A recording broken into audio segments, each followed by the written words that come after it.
घर आए मेहमान। राहुल अपनी पत्नी सीमा और अपनी मां के साथ रहता था। गर्मियों की छुट्टी में राहुल की बुआ फूफा अपने लड़के सोनू के साथ उनके घर रहने आए।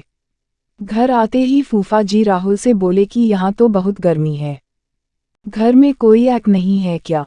राहुल की मां ने बोला, भाई साहब अभी कुछ दिन पहले ही राहुल ने अपने कमरे में आग लगवाया है। यह सुनते ही फूफा जी अपने बेटे से बोले कि सारा सामान राहुल के कमरे में ले गए। राहुल और उसकी पत्नी सीमा चुप रहे क्योंकि उन्हें सोचा कि कुछ दिनों की तो बात है।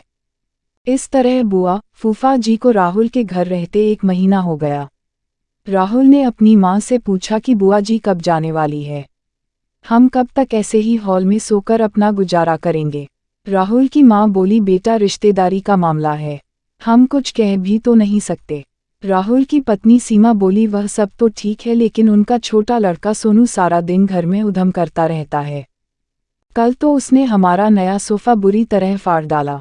राहुल इस बात पर बहुत गुस्सा हुआ कि नया सोफा फाड़ दिया। वह अपनी पत्नी से बोला, तुम सोनू को ऐसा करने से रोकती क्यों नहीं? सीमा बोली, जब से बुआ फूफा जी आए हैं कुछ खाने की डिमांड करते हैं, जिससे मेरा और माँ जी का सारा दिन तो रसोई में ही बीत जाता है। राहुल ने कहा कि मैं अभी जाकर फूफा जी से पूछता हूँ कि वह आखिर कब जाएंगे। राहुल ने बातों बातों में फूफा जी से कहा कि 1 महीना हो गया है, आपके जॉब की छुट्टियां तो खत्म हो गई होंगी ना? फूफा जी बोले, राहुल मैंने जॉब तो कब की छोड़ दी, अब तो मैं बिजनेस करता हूँ और अब मैं इस शहर में भी कुछ बिजनेस खोलने की सोच रहा हूँ। पहले इस शहर को अच्छे से समझ लूँ, जिसमें 2-3 महीने तो लग ही जाएंगे। यह सुनकर राहुल समझ गया कि फूफा जी अभी जाने वाले नहीं हैं। उसने यह बात अपनी पत्नी और माँ को बताई।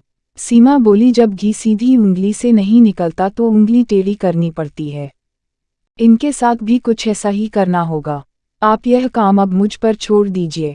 उसी रात बुआ और फूफा जी छत पर थे, तभी उनका लड़का सोनू चिल्लाता हुआ उनके पास गया और बोला कि मैंने अभी एक चुड़ैल को देखा है। तभी एक चुड़ैल वहां आ गई और बुआ और फूफा जी को बोली कि तुम में से कौन पहले मेरा भोजन बनना चाहेगा। चुड़ैल को देखकर वह बहुत डर गए और उस घर से भाग गए। उनके जाने के बाद सीमा ने अपना चुड़ैल का मुखौटा उतारा। बुआ के परिवार के जाने के बाद सबने चैन की सांस ली। सीमा की सास ने सीमा से कहा कि तू तो बड़ी अच्छी चुड़ैल बनती है। यह कहकर सब हंसने लगे। सीख, इस कहानी से हमें यह सीख मिलती है कि हमें किसी भी रिश्ते का गलत फायदा नहीं उठाना चाहिए। जिस तरह बुआ के परिवार ने अपनी रिश्तेदारी का गलत फायदा उठाया और दूसरों को परेशान किया।